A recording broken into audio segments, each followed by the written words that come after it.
Please give an energetic and warm welcome to the one and only Awadh Oja sir.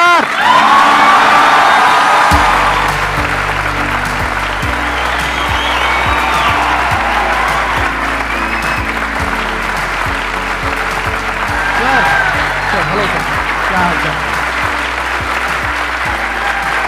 बैठिए जी, बैठिए। आइए। Thank you. इससे पहले कि ऑडियंस आपसे कुछ क्वेश्चंस पूछे, मेरे माइंड में एक क्वेश्चन आ रहा है। आईएएस में कितने लोग हैं जो हर साल उसके लिए अपीयर करते हैं? 5 से 6 लाख के आसपास। और सीट्स कितनी है? 1000 अप्रोक्सीमेटली। तो जिनका हो जाता है उनके बारे में तो सब बात करते हैं, जिनका नहीं होता है, जिन्होंने पूरी जान लगाई और जिनका नहीं हुआ, उनका क्या होता है? उनके रिश्तेदार उनकी चिंता करते हैं। वो फिर उनकी चिंता करते हैं। नहीं, मैं आ रहा हूं, मैं आपके क्वेश्चन पे आ रहा हूं। ये पॉइंट इंटरेस्टिंग है, मैं समझना चाहूंगा कैसे। मैं बता रहा हूं। हाँ। मैं दोनों मुद्दों पे बता रहा हूं। हम सब हारने से डरते हैं, और मजेदार बात है कि वो डर हमारी हार की वजह बनता है। 98% केसेस में हारने से क्यों डरते हैं? क्योंकि हम जानते हैं अगर हम हारेंगे तो जो पीछे 3 लोग बैठे हैं ना, रिश्तेदार, रिलेटिव्स और फ्रेंड, वो जीने नहीं देंगे। आप जब भी आईएएस की तैयारी करें, पहला अटेम्प्ट आपका सीरियस अटेम्प्ट होना चाहिए। आपने तैयारी किया, एंड बेसिक्स तैयार किए, आपने एडवांस कोर्स तैयार किया, आपने कम से कम मेंस के 1000 आंसर्स लिखे हैं और मिनिमम 10,000 प्रीलिम्स के क्वेश्चंस आप सॉल्व कर चुके हैं, तब आप एग्जाम देने जाइए। सिर्फ एक अटेम्प्ट दीजिए। जिसने भी पहला अटेम्प्ट सीरियस दिया, उसको दोबारा तैयारी नहीं करनी पड़ती, रिवीजन करना पड़ता है। भाई आप देखो ना, जितने सारे सेलेक्ट लड़के होते हैं उसमें बहुत सारे नौकरी कर रहे होते हैं, जॉब कर रहे होते हैं। कुछ लोग मुझसे पूछते हैं, सर जॉब करते वक्त तैयारी हो सकती है? नहीं, जॉब करते वक्त तैयारी तो नहीं हो सकती, जॉब करते वक्त रिवीजन हो सकता है। 3 hours per day, 4 hours per day. तो मेरी एडवाइस ये है, क्योंकि ये एक बहुत रिस्की खेल है ये। मैं खुद ही बाहर हुआ, और फिर मैं कितने लोगों को देखता हूं जो 5-5, 6-6 अटेम्प्ट के बाद बाहर होते हैं। तो जिनको भी इस गेम में शामिल होना है, एक अटेम्प्ट सीरियसली आपका होता है, बहुत अच्छा है। आपको मैक्सिमम रिस्क लेना है तो आप 2 ले लो, उसके बाद आप अपना काम शुरू करो, जो आपका सेकंड लाइन थॉट था। कोई लॉयर बनना चाहता है, कोई मेडिकल लाइन में जाना चाहता है, कोई मतलब जो भी आप एंटरप्रेन्योर बनना चाहते हैं, आप करो, लेकिन अपने वो रिवीजन वाले 4 आवर बचा के रखो। आपने कितने अटेम्प्ट्स दिए थे सर?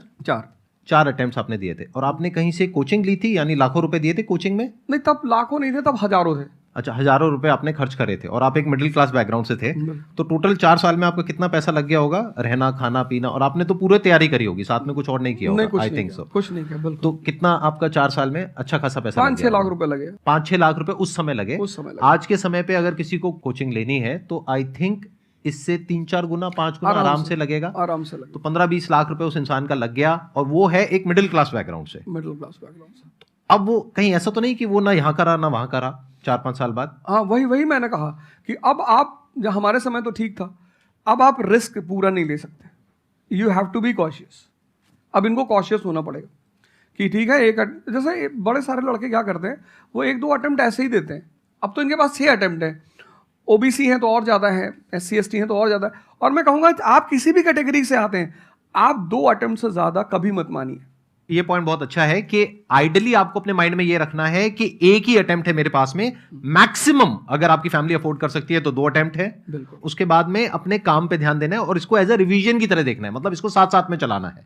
ये नहीं कि अपने 5 साल या 6 साल लाइफ के सारे यहीं निकाल दिए और सारा पैसा घर वालों का लगा दिया, या उन्होंने खेत बेच दिया, या लोन ले लिया। ऐसी बहुत कहानियां मैंने सुनी है सर लोगों की, और बहुत ही दर्द होता है ऐसी कहानियां देख करके। ऐसे लोगों की जो कहानियां हैं वो उसको सुन करके बहुत ही बुरा लगता है अंदर से। चलिए आगे बढ़ते हैं जी। Sir, I wanted to ask how to fight the basically fear that we feel. Like there are lot many fears that we face, not only in studies but in each aspect of life. There is some kind of fear. How to fight that? How to come back? How to have that courage in life? Fear बड़ी प्यारी चीज है। हमने कुछ words को बड़ा negative बना लिया है। जैसे अब बच्चा है 2 साल का, उसको तो फियर होता नहीं, उसे कुछ पता नहीं, उसने कोबरा देखा, जाके पकड़ लिया। वो तो बाद में घर वालों ने देखा तो पता चला कि भैया कोबरा पकड़ के घूम रहा है। लेकिन हम बड़े हो गए ना, अब हम कोबरा देखेंगे तो वो हमारी बॉडी की जो मैकेनिज्म है वो हमें वार्न करेगी, अलर्ट करेगी। That is natural fear. वो अच्छी चीज है। जिस चीज की आप बात कर रहे हो वो फियर नहीं है, वो ओवर थिंकिंग है। आज का जो युवा है वो फियर से परेशान नहीं है, वो ओवर थिंकिंग से परेशान है। अब ये ओवर थिंकिंग क्यों है, उस फैक्टर पे आते हैं। ओवर थिंकिंग की वजह क्या है? ओवर थिंकिंग की वजह यह है कि आज का समाज इतना एक्सपैंड कर चुका है। You are outside your house, तुमको तुम्हारी दोस्त मिल गई कि मैं कल लंदन से आई, क्या लाइफ है लंदन में यार, और मैं तो ये कर रही वो कर रही। आपको लगा हम ही पागल है यार, आईएएस की तैयारी कर। फिर शाम को किसी फ्रेंड का फोन आ गया कि मैं तो अब ऑस्ट्रेलिया जा रही हूँ, मैं तो वहीं सेटल हो जाऊंगी। 90s में हमारे पास इतने स्कोप नहीं थे। हमारी जो लाइफ थी वहां ओवर थिंकिंग इसलिए नहीं थी, आपने भी सर देखा होगा, क्योंकि हमारे पास इतने स्कोप नहीं थे। आज तुम्हारी जनरेशन में यू हैव मल्टीपल फील्ड्स, मतलब इतने सारे फील्ड्स ओपन है। तो जब तुम घूम के चारों तरफ देखते हो और तुम देखते हो कि तुम्हारे ही साथ के लोग बड़ी सारी फील्ड में एक्सेल कर रहे हैं, काम कर रहे हैं, अर्न कर रहे हैं, तो तुम्हारा दिमाग भागना शुरू करता है। फिर क्या होता है, हमारे पेरेंट्स हमसे ज्यादा ओवर थिंकिंग करते हैं, क्योंकि बड़े हमको लेकर कॉशियस होते हैं। हाँ। एक हमने ओवर थिंकिंग की, हम अपना संभाल लें किसी तरह। हम घर के अंदर गए, मम्मी रो रही है कि वो निशा मिली थी, 20 लाख का पैकेज है उसका। दूसरा प्रेशर तुम्हारे ऊपर आ गया। ये जो प्रेशर हम मल्टीपल फेस करते हैं, तो एक तुम्हारा प्रेशर, एक माँ बाप का प्रेशर। पता लगा बुआ जी ने रात में फोन कर दिया, क्या कर रही हो जी? तुम सारे लोग प्रेशर से लड़ रहे हो इस वक्त, मल्टीपल फ्रंट पे। ये कोई फियर उयर नहीं है। ये प्रेशर दूर कैसे होगा, इस पे थोड़ी सी बात कर ले। जहां इंटरनल ताकत है वहां कॉन्फिडेंस है। आज का युवा क्या कर रहा है, बादाम का तेल लगा रहा है, बादाम की क्रीम लगा रहा है, बादाम का साबुन लगा रहा है, खा रहा गुटखा।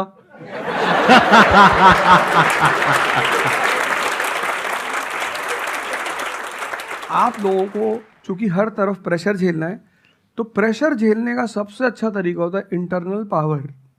तभी तो मैं जहां भी जाता हूं एक चीज रिपीट करता हूं, योगा करो, ध्यान करो। ध्यान करोगे मन ताकतवर हो जाएगा। सर, आपने जैसे कि अभी बोला कि मेंटल स्टेट के लिए एक्सरसाइज करो, योगा करो। तो पहले तो मैं फिजियोथेरेपिस्ट हूँ, ठीक है। मैं सुबह से मतलब योगा एक्सरसाइज है मेरा डेली रूटीन है, करना भी और कराना भी। उसके बाद भी at the end of the day मैं डिप्रेस हो जाती हूँ। ये नहीं कि मन नहीं लगता, इस चीज़ में ही मन लगता है, फैमिली से भी पूरा मन लगता है, ठीक है। उसके बाद भी end of the day depress हो जाती हूँ। तो उसको डिप्रेशन कैसे कम करी जाए? हम किसके साथ रहते हैं वो बहुत इंपॉर्टेंट है। मेरे एक दोस्त मेरे साथ आ रहे थे आज से करीब 7-8 साल पहले, धौला कुआं से। रात का टाइम था और हम दोनों, मैं गाड़ी चला रहा था, हम इंडिया गेट के सामने से निकले तो उन्होंने मुझसे कहा कि अब हम बुढ़े हो गए हैं। मैंने गाड़ी रोकी, मैंने कहा उतरो। तो उन्होंने कहा कि क्या हुआ? मैंने कहा उतरो तो, उतरो जरा। उतर गए, मैंने दरवाजा बंद करो, चले गए। आज तक मैंने उनसे बात नहीं की। वो सब पूछते हैं आज, अब तो खैर बात ही नहीं होती, पर वो बहुत उन्होंने कोशिश की कि अब क्या हुआ? तुम दिन भर अपने आप को मोटिवेट करती हो, काम करती हो, जब तुम वापस घर में आती हो, अपने समाज में जाती हो, तो सब तुम्हारे मेंटल स्टेटस का थोड़ी है, वो तुम्हारी सारी ऊर्जा को खींच लेते हैं। इसीलिए तो माँ बाप हमारी संगत पे बड़ा ध्यान देते हैं। तुम्हें लगता होगा कि माँ बाप कितने बदमाश हैं, माँ बाप भगवान हैं। उनका एक्सपीरियंस तुम अपने दोस्तों को लेके जाया करो उनके सामने। कोई अल्ट्रासाउंड क्या करेगा जितना माँ बाप करते हैं, कोई स्कैनर क्या करेगा? सही बात है, देख के कोई फोटो कैमरा क्या फोटो खींचेगी, देख के बता देते हैं। बहुत बहुत दुष्ट है ये, इसकी आंख के नीचे देखो यहाँ निशान है, बहुत दुष्ट है ये। और वो लॉजिक भी बड़ी अच्छी सी देते हैं, कोई कुछ भी देते हैं लेकिन बड़ा अच्छा सा लॉजिक देते हैं। तो ये हमारे साथ होता है, इसलिए हमें पहले गुरुकुल भेजा जाता था। और आज की हमारी सोसाइटी इसको सिर्फ नेगेटिव दिखाई पड़ रहा है। मैं अभी अब घर गया था, हमसे लोग कह रहे भैया 24 का चुनाव लड़ोगे? मैंने कहा यार पॉलिटिकल पार्टियां कह रही कि तुम सीधे प्रधानमंत्री बन जाओ। अननेसेसरी परेशान किए हुए, अननेसेसरी दूसरों से मत। और ये एक जगह का नहीं है, ये यूनिवर्सल हो चुका है। तुमने कह दिया कि मैं आईएएस की तैयारी कर रही हूँ, अरे नहीं होता किसी का। तिवारी जी की लड़की दी थी, 2 साल बाद पागल हो गई। तुम इतने डिप्रेस समाज में रह रहे हो। वो तो महेश्वरी जी जैसे लोग हैं जिन्होंने बहुत लोगों को जिंदा कर रखा है।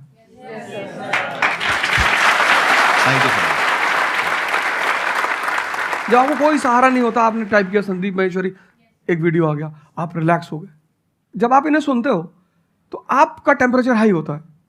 तो एक ही आदमी को आप सुनते हो ना जिससे टेम्परेचर हाई हुआ, हमको सुन लिया कुछ ज्यादा ही हाई हो गया। लेकिन 2 लोगों को छोड़ दो, 3 लोगों को छोड़ दो, 4 लोगों को, ऐसे 10-12 लोग हिंदुस्तान में है, पॉपुलेशन 1 बिलियन 50 करोड़।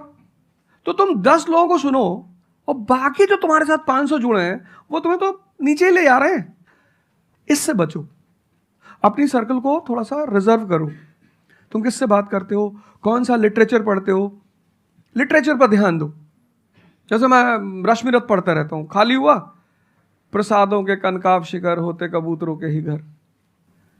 ये जो बड़े बड़े मकान हैं, कभी किसी बाज को यहां रहते हुए देखा? कबूतर रहते हैं। क्या लाइन है, प्रसादों के कनकाब शिखर, कितने मतलब महलों के जो बड़े बड़े शिखर, उसमें सिर्फ कबूतर रहते हैं। प्रसादों के कनकाब शिखर होते कबूतरों के ही घर, महलों में गरुड़ न रहता है, कंचन पर कभी न सोता। कंचन मतलब सोना। लग्जरी नहीं चाहिए। तुम लोग इतनी लग्जरी चाहते हो, लग्जरी आदमी को मेंटली कमजोर बनाती है। मैं आश्रम में था, मैंने ज्यादा खाना खा लिया। मेरा एक नियम है, नो एक्सरसाइज नो फूड। मतलब अगर मैं एक्सरसाइज नहीं करूंगा तो मैं खाना नहीं खाऊंगा। वहां एक बाबा जी, वो प्रेम में उन्होंने घी पे घी डालते चले, मैंने खा लो। फिर वो हुआ कि भाई यहाँ घूमेंगे, चारों तरफ जंगल है, डरा दिया इन लोगों ने। एक बार एक भालू एक आदमी की टांग काट के ले अरे मैंने कहा आज कोई भालू वालू नहीं आएगा, मैं जाऊंगा। फिर मैंने 4-5 लोगों को तैयार किया अपने साथ, उनको थोड़ा मोटिवेट किया कि जंगल में घूमने से ऑक्सीजन लेवल बढ़ता है। वो लोग भी तैयार हो गए कि चलो।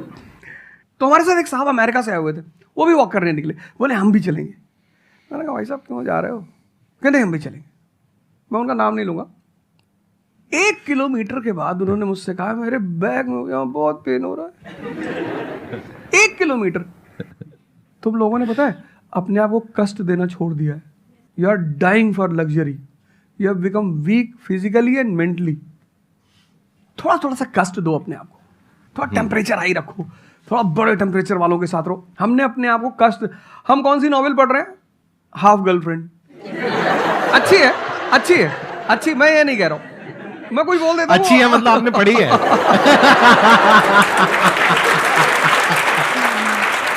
नहीं फिर कोई पकड़ निकाल लेगा, कोई वो क्लिपिंग निकाल लेगा, ओ गाली दे रहे थे उनको। नहीं, आपने बहुत सारी गलतियां कर दी, आपकी जनरेशन ने अपने को कष्ट देना छोड़ दिया। हाँ। आप पढ़िए बड़े बड़े लोगों, अंबेडकर को पढ़ो, उनका जीवन संघर्षों का, प्रभु राम का जीवन पढ़ो। ये सब संघर्ष, ये सब लोग हैं जिन्होंने जीवन में लड़ाइयां लड़ी हैं। आपने उनको साइडलाइन कर दिया।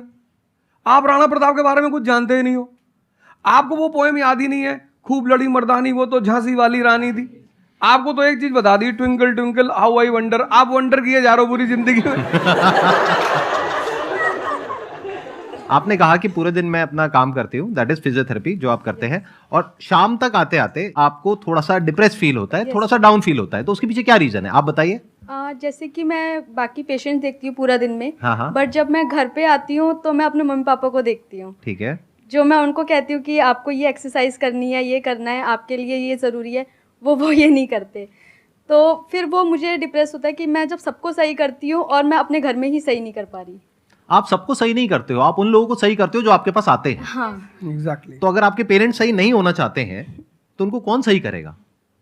बेसिकली हमारी प्रॉब्लम क्या है कि जो नहीं करना चाहता उसको भी करवाना चाहते हैं। एग्जैक्टली। फॉर एग्जाम्पल आप में से यहाँ पे कुछ लोग बैठे हैं और बैठे हैं जो कहते हैं कि भाई आप कुछ भी बोल दो, हम तो जैसे थे वैसे ही रहेंगे, उखाड़ लो जो उखाड़ सकते हो, आप अकेले आ जाओ, आप साथ में ओझा सर को ले आओ, आप 10 को ले आओ, हम तो नहीं बदलने वाले। उनका कोई कुछ कर सकता है? समझ गए? तो यहाँ पे किसका एक्चुअल में किसकी लाइफ बदलने वाली है? यहाँ पर हो सकता है कुछ साल बाद आप ही में से कोई यहाँ पर बैठा होगा, बट वो इंसान कौन होगा? जो खुद अंदर से बदलना चाहता है ना। Yes sir, thank you sir. Please have a seat, बैठिए। मेरा संदीप सर से ये क्वेश्चन है कि जैसे हम लोग जब आपकी वीडियोस देखते हैं तो हम लोग मोटिवेटेड हो जाता है कि हम लोगों को गवर्नमेंट से या फिर इन सब फील्ड्स में छोड़ के अपना कुछ स्टार्ट करना चाहिए जिससे देश में एंटरप्रेन्योर्स या फिर जॉब्स बढ़े। फिर हम लोग देखते हैं आप लोगों को कि भाई यूपीएससी में एक ऐसी पावर होती है जो हम करना चाहते हैं वहाँ पे हमको डायरेक्ट पावर मिलती है। जैसे कि मैं अगर एजुकेशन के फील्ड में कुछ अच्छा करना चाहती हूँ तो मेरे पास डायरेक्ट पावर होती है कि हम लोग वहाँ से कर सकते हैं। तो मैं ऐसा, मेरे पास ये क्वेश्चन फिर मतलब दोनों में कॉन्ट्राडिक्शन चलता रहता है। ना कॉन्ट्रडिक्शन नहीं चल रहा है, इसे कॉन्ट्रडिक्शन नहीं कहते, इसे कंफ्यूजन कहते हैं। मतलब एक गोल होता है ना, या फिर एक मतलब हमारे पास एक टारगेट होता है कि हम ये काम करने के लिए यूपीएससी में जा रहे हैं। नहीं, सरकार जो कहेगी वो करना है। हाँ, I was about to say that. आपका क्या गोल है? आप क्यों कर, और आप आपका नेता क्या थोड़ी है, target है? आपकी पार्टी का मैनिफेस्टो थोड़ी है, घोषणा पत्र। आप एक राजपत्रित अधिकारी हैं, गैजेटेड ऑफिसर। आपका जो मिनिस्टर होगा फोन मिलेगा, मैडम जी ये कस्तूरबा गांधी प्लान में अभी तक कितना काम हुआ? जी sir, I give the review in the evening sir. Okay, thank you, ठीक है मैडम, बाय, खत्म। सो आपका कहने का मतलब है कि जो सिविल सर्वेंट बनते हैं या आईएएस ऑफिसर बनते हैं उनके पास कोई पावर नहीं होती? पावर होती है जब तक जनता अपनी पावर नहीं समझती। आज की डेट में इस देश में पावरफुल कौन है? जनता। We the people of India solemnly resolve. Yes sir. ये जनता बेचारी पावर जानती है तो डीएम का ऑफिस में चले जाते, हुजूर इसको बेचारे को बताएं, नेता देखा, मेंबर ऑफ पार्लियामेंट देखा, क्या पैर छू लिए, तेरे फूफा है? नहीं भैया नहीं भैया, सांसद जी हैं तो क्यों पैर छू रहा है? तो पावर इस असलियत में इस देश की जनता के पास है। चूंकि वो जानती नहीं है इसलिए तुमको इनके पास इनको काम करने का अधिकार है। ये है the right to work, the right to implement. लेकिन चूंकि जनता अपने अधिकार को नहीं जानती तो तुम्हें दूर से दिखाई पड़ता है कि यार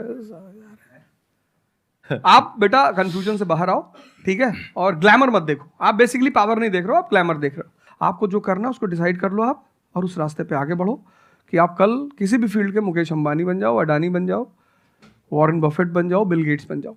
इस रास्ते पे जाओ। Thank you sir. मैं यहाँ पे थोड़ा सा ऐड करता हूँ कि जो आपने बोला ना कि ये कॉन्ट्रडिक्शन है, सबसे पहले तो जो सर ने बोला कि ये कोई कॉन्ट्रडिक्शन नहीं है, ये कंफ्यूजन है, बिल्कुल सही बात है। अब कंफ्यूजन क्या है, उसकी जड़ क्या है? आप क्या कर रहे हो? आप बस हम लोगों की बातें सुन रहे हो। यहां से मैंने कुछ बोला, इन्होंने कुछ बोला, दोनों अलग अलग स्टैंड पॉइंट है। मतलब इस दुनिया में आर्ट्स भी है, साइंस भी है, कॉमर्स भी है।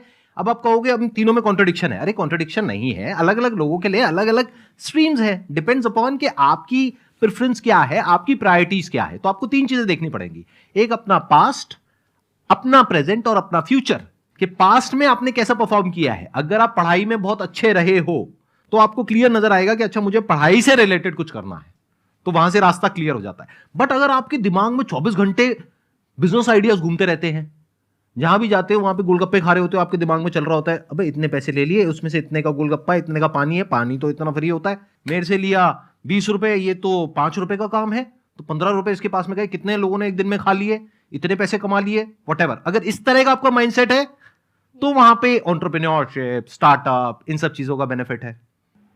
तो हर रास्ता हर एक के लिए नहीं होता है। तो ये आपको कैसे समझ आएगा? अपने पास्ट को देख करके।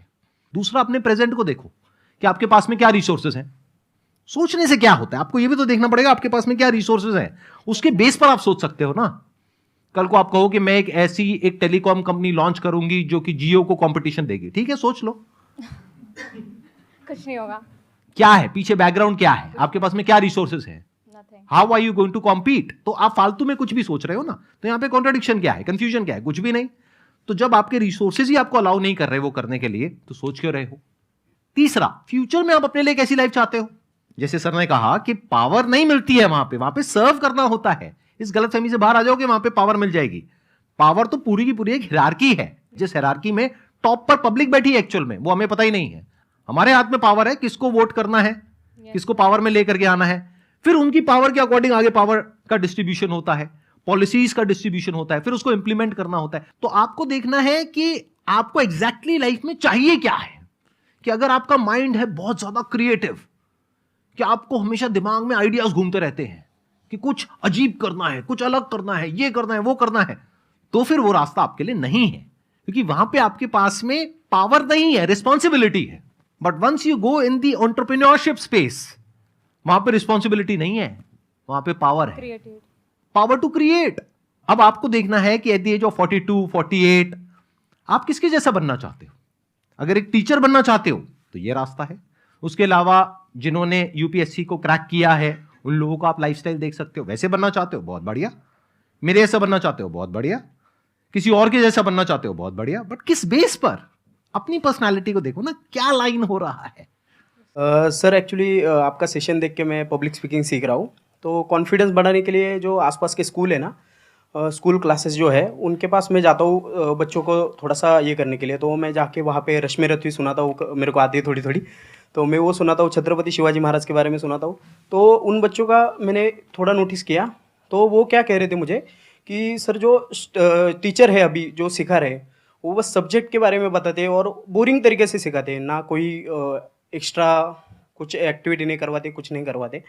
और जब ऐसा कोई एडिशनल गेस्ट आता है जो कुछ एडिशनल सिखाता है, तो उनका माइंडसेट थोड़ा चेंज होता है कि सामने वाले टीचर से भी वो वही एक्सपेक्ट करते हैं। तो मुझे कभी कभी लगने लगा है कि मैं जाके गलत कर रहा हूँ, या वो टीचर का, वो स्टूडेंट का देखने का नज़रिया बदल रहा है, तो वो वहीं से वो एक्सपेक्ट कर रहा है और उनका मन वहीं पे नहीं लग रहा है वो सब्जेक्ट में।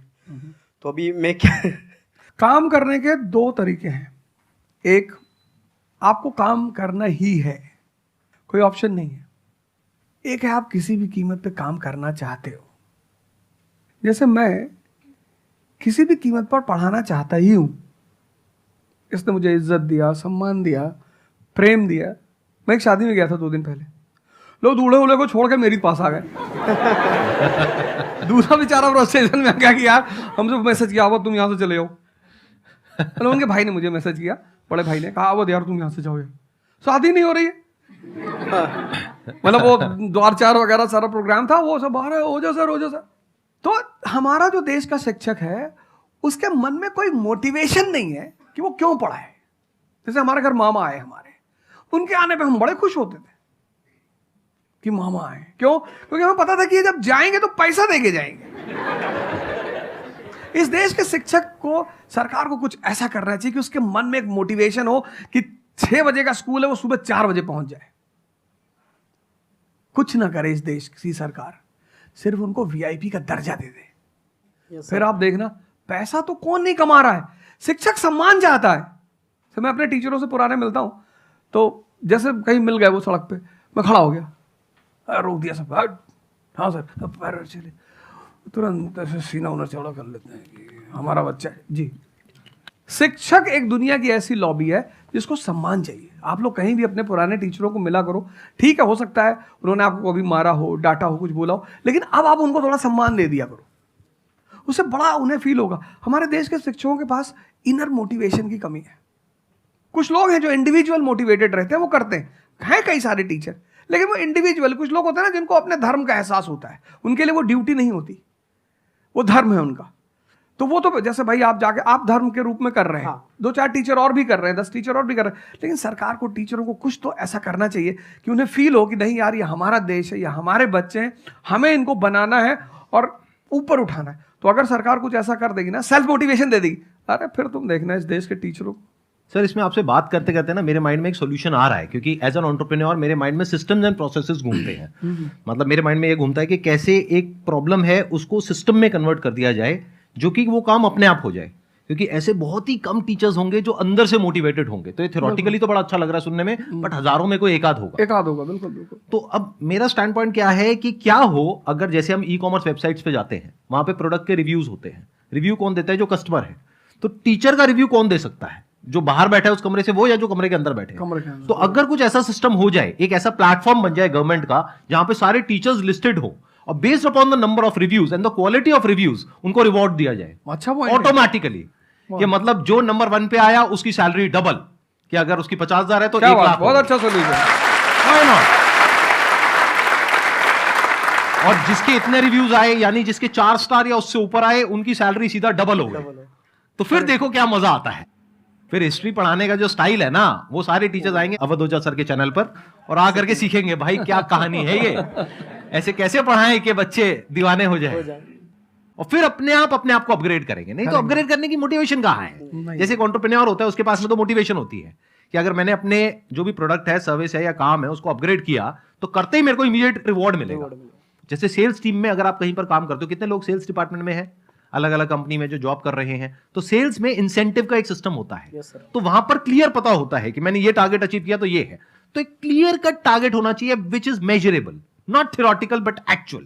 ऑब्जेक्टिव नॉट सब्जेक्टिव, कि ऑब्जेक्टिव एक टारगेट होना चाहिए in terms of numbers which can be calculated and a transparent system जहां पे स्टूडेंट्स वोट करेंगे और जो टीचर्स जीतेंगे पूरे इंडिया लेवल पे या स्टेट लेवल पे उनको बुला करके जो हमारे देश के प्रेसिडेंट हैं या प्राइम मिनिस्टर हैं वो आकर के रिवॉर्ड देंगे। Yes sir.